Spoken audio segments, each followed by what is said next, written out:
Start में हमें एक सेलेस्टियल दिखाया जाता है और इनको आसमानी एलियंस भी कहा जाता था और इनका नाम एरिशियम था, जिसने सबसे पहले सन को बनाया और फिर यूनिवर्स को बनाया, जहां से लाइट शुरू हुई और हमारी अर्थ ग्रो कर गई। लेकिन तभी डीप स्पेस से कुछ अजीब किस्म के डेवियंस निकल कर आए, जिन्हें अजीब क्रिएचर्स भी कहा जाता था, जो अर्थ पर आकर इंसानों और जानवरों को खाकर अपना पेट भरा करते थे। इस मूवी में हमें सबसे पहले 7,000 साल पहले का सीन दिखाया जाता है। यहाँ पर हम कुछ प्राचीन लोगों को देखते हैं जो मछलियाँ पकड़ रहे थे। तभी उन पर वही अजीब किस्म का क्रिएचर पानी से निकलकर अटैक कर देता है। वो डेविड इंसानों का शिकार किया करते थे, अब वो उस आदमी को खाकर उस बच्चे की तरफ बढ़ता है। तभी वहाँ पर एक इटर्नल अर्थ पर आ जाता है, जिसको एरिशियम ने अर्थ पर भेजा था ताकि वो अर्थ पर जाकर लोगों को इन डेविएंट से बचा सके। क्रिस एक बहुत ही पावरफुल इटर्नल था। वो अपनी आंखों से लेजर लाइट निकालकर इन अजीब क्रिएचर्स को मार सकता था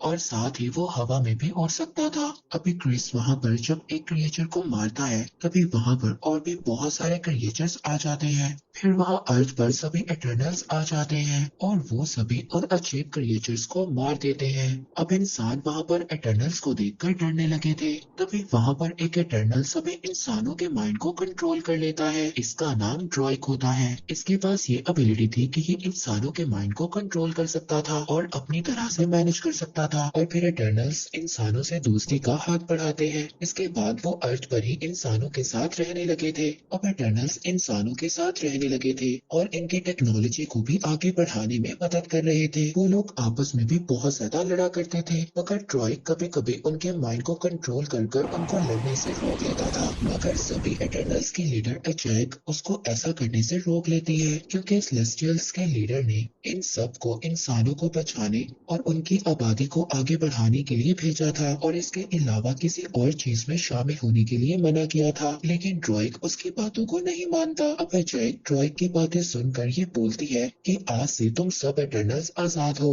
वो उनसे कहती है कि तुम्हें जहाँ जाना है तुम जा सकते हो और तुम अपनी मर्जी के मुताबिक जिंदगी गुजार सकते हो। अब सब लोग ही इस शहर को छोड़ देते हैं। इसके बाद हमें प्रेजेंट का सीन दिखाया जाता है, जहाँ पर इटर्नल्स को इस दुनिया में आए हुए 7,000 साल हो चुके थे, मगर अभी भी किसी इटर्नल की एज ज्यादा नहीं हुई थी। तभी हम एक इटर्नल सर्सी को देखते हैं, जो बच्चों को स्कूल में पढ़ाया करती थी। उसके लेट होने की वजह से उसका फ्रेंड उन सब बच्चों को संभाल रहा था। तभी वहाँ पर सर्सी आ जाती है। वो अपने फ्रेंड से शुक्रिया बोलती है कि उसने इतनी देर तक बच्चों को मैनेज किया। अब जैसे ही सर्सी का फ्रेंड यहाँ से चला जाता है, उसके जाने के बाद वहाँ पर अर्थक्वेक आ जाता है। तभी वहाँ पर बना हुआ एक स्टैचू सर्सी के एक स्टूडेंट के ऊपर गिरने वाला था, मगर सर्सी अपनी पावर से उस स्टैचू को रेत में बदल देती है, क्योंकि सर्सी के पास ये एबिलिटी थी। वो किसी भी मेटल की चीज को सैंड में बदल सकती थी। अब रात को सर्सी अपने फ्रेंड के साथ एक क्लब में जाती है। वहाँ पर हम एक और इटर्नल स्प्राइट को देखते हैं, जिसके पास ये एबिलिटी थी। वो किसी के भी रूप में आसानी से आ सकती थी,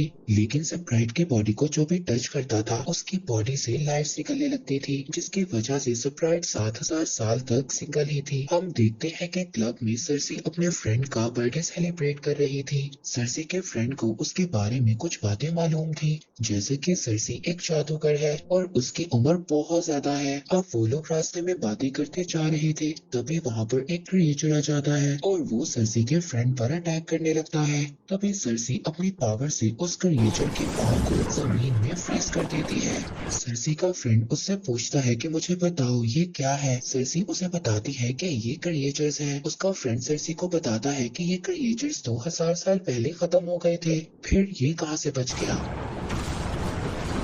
अब वो क्रिएचर अपने आप को सैंड से छुड़ाकर वहां से भाग जाता है। फिर सर्सी और स्प्राइट उस क्रिएचर का पीछा करने लगते हैं। सर्सी का फ्रेंड भी सर्सी की तरह जंप करने की कोशिश करता है, लेकिन उससे ऐसा नहीं हो पाता। अब सर्सी उस क्रिएचर को डिस्ट्रैक्ट करने की कोशिश करती है, लेकिन वो क्रिएचर डिस्ट्रैक्ट नहीं होता और वो स्प्राइट पर अटैक कर देता है। तभी वहाँ पर एक क्रिस आकर उस क्रिएचर को इंजर्ड कर देता है, लेकिन वो देखते हैं कि वो क्रिएचर खुद को हील करने की एबिलिटी रखता था और ऐसी पावर्स इटर्नल के लीडर एजेक के ही पास थी।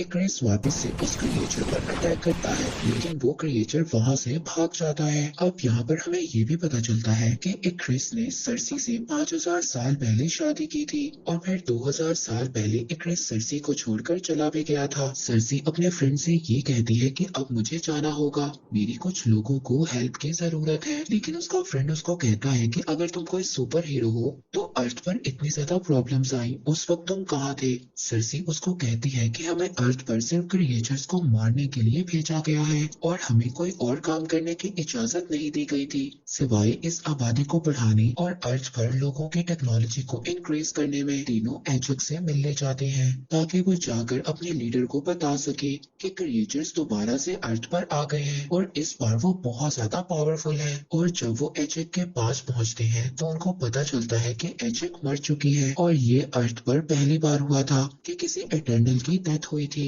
वो लोग समझ आते हैं कि एजेक को उसी क्रिएचर ने मारा है जिसने पहले भी उन लोगों पर अटैक किया था और उस क्रिएचर ने एजेक को मारकर उसकी सारी पावर्स ले ली हैं। हम देखते हैं कि एजेक के गले से एक पावरफुल स्टोन निकलता है और वो स्टोन सर्सी की बॉडी के अंदर चला जाता है, यानी कि एजेक ने मरने के बाद सर्सी को इटर्नल्स का लीडर चुना था। अब सर्सी एलिसियम से बातें कर सकती थी।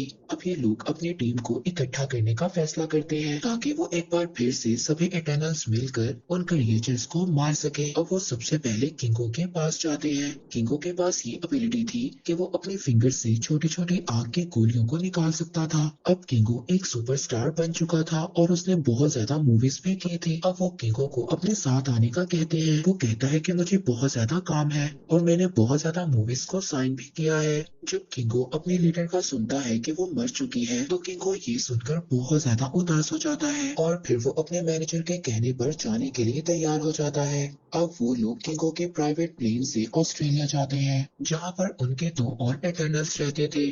और वो लोग जब वहाँ पर पहुँचते हैं तो देखते हैं कि एक बहुत बड़ा क्रिएचर मरा हुआ है। किंगो का मैनेजर उसको कहता है कि ये क्रिएचर्स तो बहुत खूबसूरत हुआ करते थे। किंगो अपने मैनेजर को कहता है कि क्या तुम्हारा दिमाग खराब है, ये बदबूदार सड़ा हुआ क्रिएचर तुम्हें किस एंगल से खूबसूरत लगता है। अब वो यहाँ पर अपने एक और मेंबर से मिलते हैं जिसका नाम गिलगमेश था। वो उनसे पूछता है कि क्या तुम मेरा केक ट्राई करोगे। जब ये लोग इसको एजेक के मरने की खबर सुनाते हैं तो ये बहुत ज्यादा उदास हो जाता है और इसके हाथ से बना हुआ केक भी गिर जाता है। फिर वो लोग अपनी एक और मेंबर ठीना के पास जाते हैं जो एक दरख्त के नीचे बैठी कुछ ड्राइंग कर रही थी। दरअसल ठीना को एक दौरा पड़ता था और जब उसको ऐसा होता था तो वो किसी पर भी अटैक कर देती थी और 7000 साल से गिलगमेश ही ठीना के साथ रहता था और ठीना के पास ऐसी एबिलिटी थी कि वो अपने हाथों से एक पावरफुल वेपन निकालकर अटैक कर सकती थी। और जब ठीना उन पर अटैक करने लगती है तो स्प्राइट वहाँ के माहौल को चेंज कर देती है और उसको ये बात याद दिलवाने की कोशिश करती है कि वो कौन लोग हैं और उनका मकसद क्या है। फिर जब गिलगमेश ठीना को समझाता है तो वो नॉर्मल हो जाती है। इसके बाद फिर सब लोग मिलकर वहाँ पर खाना खाते हैं। फिर सर्सी उठकर वहाँ पर उस जगह पर जाती है जहाँ पर टीना बैठी ड्राइंग कर रही थी। वो उसकी ड्राइंग को देखती है और अपने लीडर से कांटेक्ट करने की कोशिश करती है और फिर उसकी सोल अपने किंग लीडर के पास पहुंच जाती है। वो वहाँ जाकर अपने किंग लीडर को बताती है कि क्रिएचर्स दोबारा अर्थ पर आ गए हैं और उन्होंने एजेक को मारकर उसकी ताकत को भी चुरा लिया है और अर्थ पर भी बहुत ज्यादा चीजें अजीब हो रही है।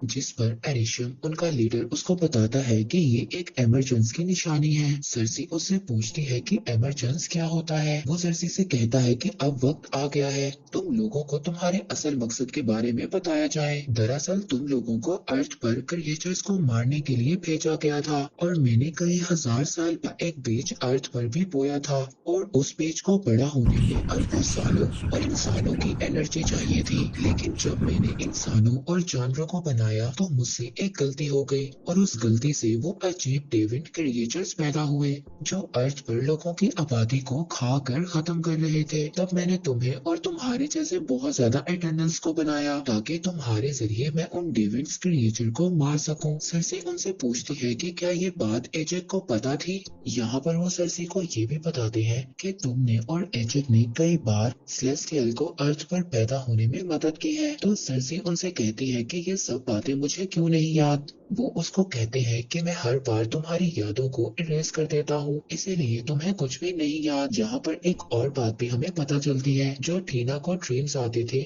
वो उसकी पुरानी यादें थी जो अभी तक मुकम्मल तौर पर इरेज नहीं हुई थी। अब सरसी दोबारा अर्थ पर आ जाती है और ये सब बातें अपने बाकी टीम मेंबर्स को भी बताती है। ये बातें सुनकर वो सभी लोग शॉक्ड हो जाते हैं। सरसी उन सब से कहती है कि हमें इंसानों को बचाना होगा और इस इमरजेंस को होने से रोकना होगा, नहीं तो इसकी वजह से सारे इंसान मारे जाएंगे। तभी एक क्रिस कहता है कि हमें बाकी लोगों को भी ढूंढने जाना होगा और फिर सब लोग जब हम मिल जाएंगे तो ये फैसला करेंगे कि हमें आगे क्या करना होगा। अब वो लोग अमेज़न के जंगलों में जाते हैं जहाँ पर ड्रूइग रहता था और वो जाकर ड्रूइग को सारी बातें बताते हैं, मगर ड्रूइग उनके साथ जाने के लिए तैयार नहीं था। अब वहाँ पर बहुत सारे क्रिएचर्स उन पर अटैक कर देते हैं। वहाँ पर किंगो अपनी एबिलिटी से अपनी फिंगर से फायर करता है। स्प्राइट किंगो के मैनेजर को बचाने की कोशिश करती है। अभी क्रिस वहां पर एक क्रिएचर से मुकाबला करता है, तभी वो क्रिएचर एक क्रिस को नीचे गिरा देता है और उसकी पावर्स लेने की कोशिश करता है, लेकिन वहां पर तभी गिलगमेश आ जाता है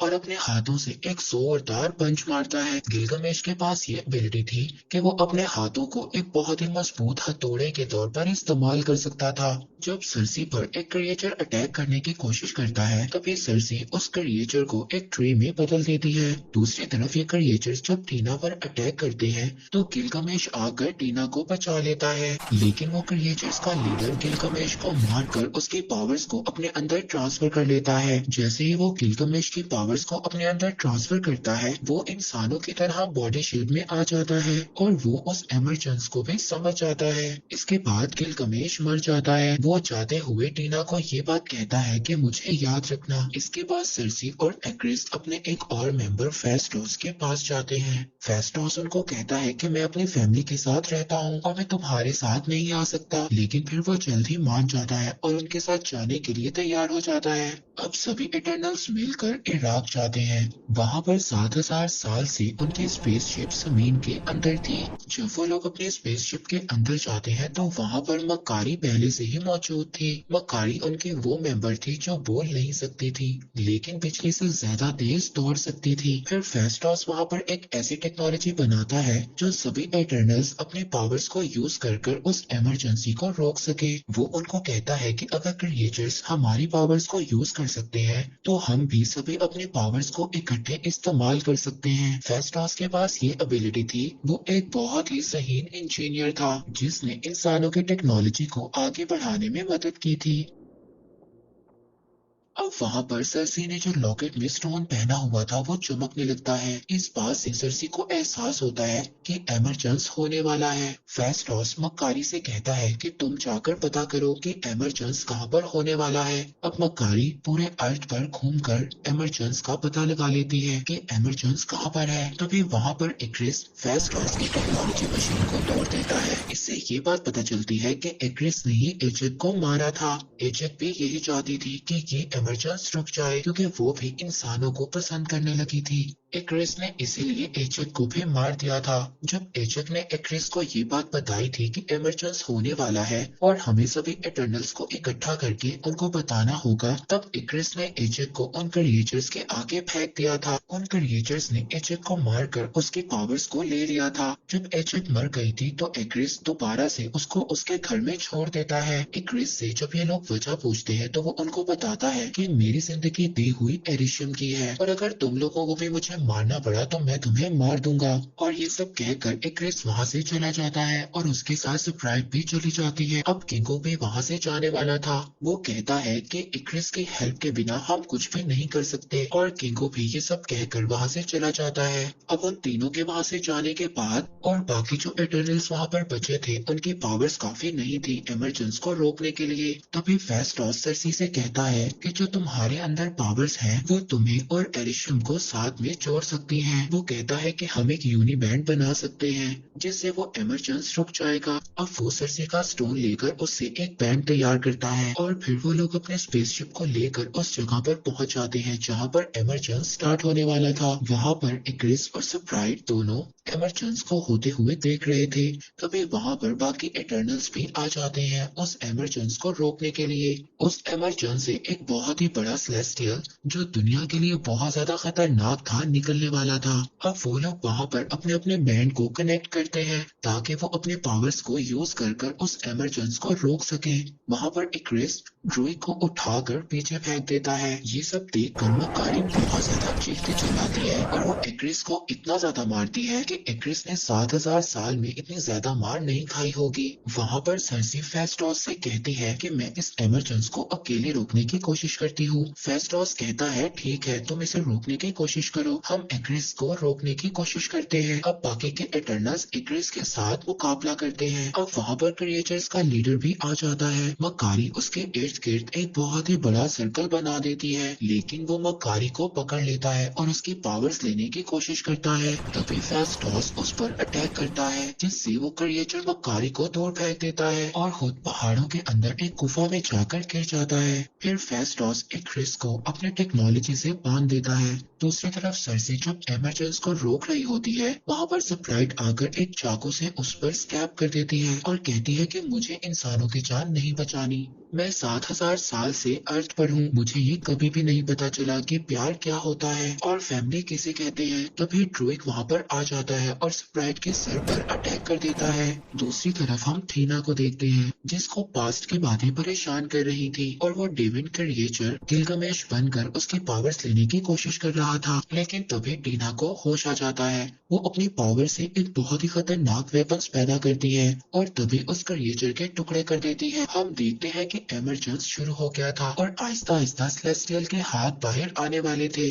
सरसी अपनी पावर से उस सेलेस्टियल को रोकने की कोशिश कर रही थी। तभी एक क्रिस भी छूट जाता है और सरसी को मारने के लिए चला जाता है, मगर तभी उसको सरसी के साथ बिताए हुए मोमेंट्स याद आने लगते हैं और फिर एक क्रिस भी उनके साथ मिलकर उस एमरजेंस को रोकने में उनकी मदद करता है। अब एमरजेंस रुक जाती है और वो सेलेस्टियल और वो कयामत सेलेस्टियल पैदा होने से पहले ही मर जाता है और फिर एक्रिस आखिरी बार सरसी को देखता है और खुद को सूरज में ले जाकर गुम कर देता है। दूसरी तरफ मकारी जब ड्रूइग को देखती है तो वो बहुत ज्यादा खुश होती है और उसको गले लगा लेती है। दूसरी तरफ सरसी स्प्राइट से कहती है कि अभी भी सेलेस्टियल्स की पावर मेरे अंदर मौजूद है, अगर तुम चाहो तो मैं तुम्हें ठीक कर सकती हूँ, लेकिन फिर तुम इंसान बन जाओगी और एक दिन मर जाओगी। जिस पर स्प्राइट कहती है कि हाँ मैं तैयार हूँ। इसके बाद वो लोग फेस्टोस के घर डिनर करने जाते हैं और अब स्प्राइट स्कूल में एडमिशन ले लेती है। इसके बाद सरसी अपने फ्रेंड से मिलती है। वो उसको कहता है कि मैं तुम्हें कब से बताना चाह रहा हूँ, मैं इस अर्थ का नहीं हूँ। तभी आसमान पर एक पोर्टल ओपन होता है। एरिशम सरसी के साथ साथ बाकी एटर्नल्स को अपने पास वापस बुला लेते हैं और कहते हैं कि तुमने इंसानों को बचाने के लिए सेलेस्टियल का कत्ल किया है, लेकिन अभी मैं तुम्हें माफ कर रहा हूँ और अब मैं चाह रहा हूँ जब मैं वापस आऊंगा तब मैं अपना फैसला सुनाऊंगा कि तुम लोगों के साथ क्या करना है। और इसी के साथ ही मूवी यहीं पर एंड हो जाती है।